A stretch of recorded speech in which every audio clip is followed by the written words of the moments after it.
The weather was nasty leading up to the Battle of Pearl Harbor amongst all factions of the armed forces, but on our day the skies cleared for the first Hawaii Wounded Warriors Canoe Regatta. Ready? Ready to go. 5, 4, 3, 2, 1, green! Push off the foot. Well, with the United States Coast Guard team, and we're here to support this Wounded Warriors race. I think it's a great cause to recognize the guys that sacrificed themselves, Like a lot of us here, older guys, some of us are Vietnam vets and so forth, so it's an honor, even special, for us to be here and, select the guys and have a good time. Especially teaching a lot of these newer kids that have never been in canoes before, and there are plenty of them. Come out here and have a good time. That's all we have. What's the hardest part about paddling? Probably everybody getting in sync and Right. one rhythm. Because if you're not, the boat's not going to move. Right. Just go around in circles. So the sync's probably about the hardest thing to get to. It's a method of it. You like the first hut. You take one more stroke and then you say ho, and then that's when you switch over. Just the rhythm is probably the hardest thing about the whole. And we are co-hosting this event today along with the Attorney General and Navy MWR. It's designed to bring awareness to the wounded warriors coming back home from Iraq and Afghanistan, and to bring the community together with it. Team Thunder Paddle, you're right! There's a lot to paddling. It's not as simple as it looks. We can have additional comments by Dave Morrow here. Oh, it just started out like a PT thing. We were just going to work out twice a week or so, and the steersman for our boat said that there was a race, so we said, hey, why not? We'll try it out. And a bunch of us actually really like it. It's really, there's a competitive edge to it, and something to work toward, and we had a really good time. It's a good get out in the sun, get in the water kind of thing.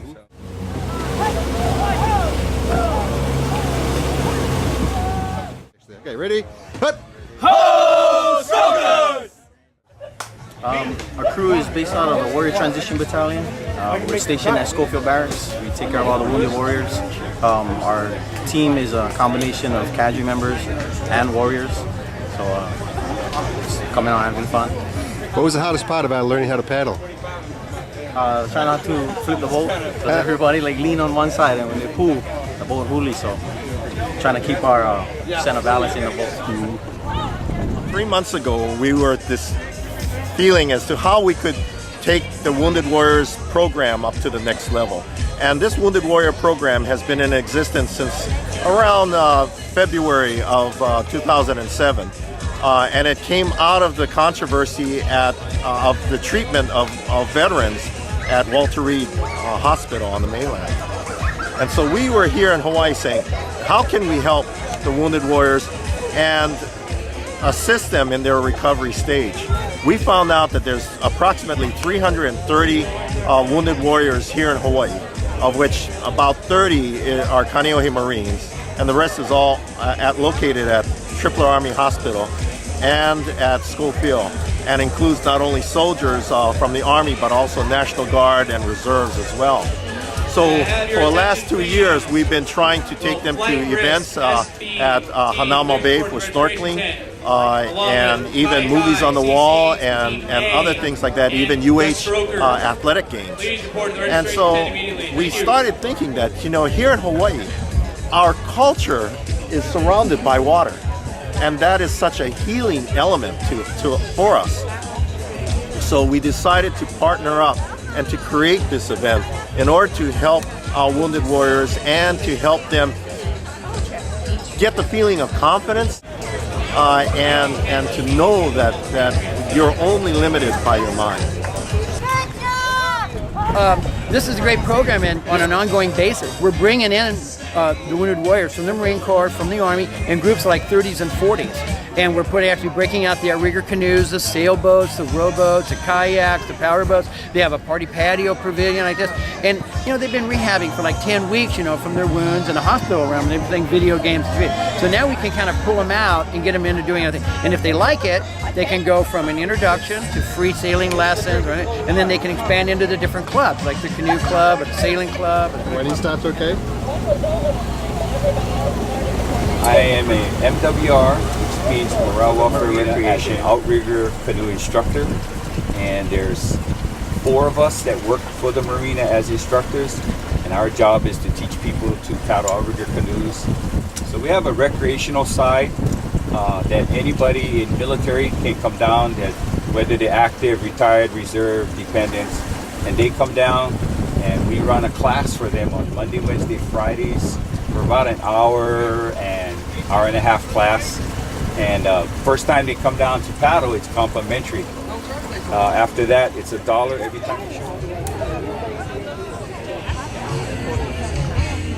How did you come up with this? Or well, actually, how'd you get we started basically to pay tribute to the military and the wounded warriors. That's how this whole thing started.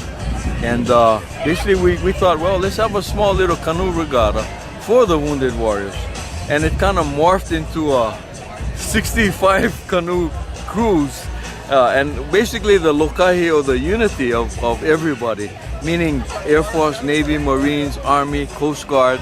And then I brought in the police department, because I'm with the police department at one time, and I brought in the fire department.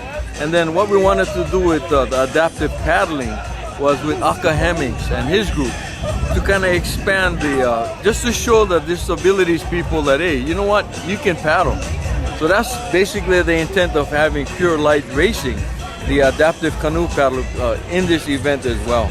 So we made a pitch to Admiral Smith, he was the commander for the Navy region, and he said we're in. And that's how this whole thing started. So I basically hit the emails, got meetings together, and this is what we have. So basically the labor of love for everybody, the MWR as well as the U.S. Attorney Ed Kubo, that really had the foresight to do this as well. So that's how it started.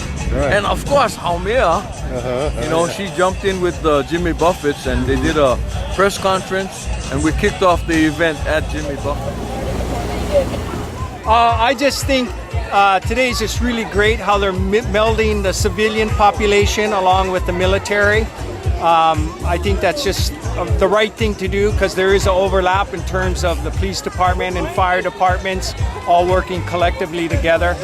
I coach an adaptive crew, and the reason we're here, our primary reason, is to expose the military to adaptive canoe paddling, because we believe that this can be the perfect rehabilitative vehicle for the returning Iraqi vets that have been mutilated in the war.